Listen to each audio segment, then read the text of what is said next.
មិនត្រូវលោកទេកុំបើកវាស្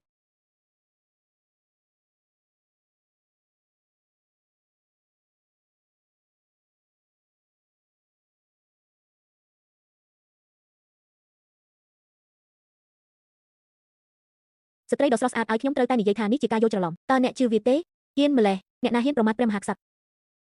ព្រះករុណាខ្ញុំនឹងទៅចូលរួមកម្មវិធី First Love ខ្ញុំនឹងត្រឡប់មកវិញពេលក្រោយហើយខ្ញុំសុំទោសអ្នកចូលរួមប្រកួតជាទីស្រឡាញ់ស្នេហាដោយស្លឹកឈើជ្រុះនេះវាត្រូវតែជាអុកផ្នែកខាងមុខគឺវាត្រូវបានរៀបចំឡើងជាពិសេសដោយគ្រូសារីបបាញ់មានដុំអុកតែមួយប៉ុណ្ណោះនៅចំកណ្ដាលអ្នកណាយកមុនគេអាចយកបានគុយការប្រកួតចាប់ផ្ដើមហើយ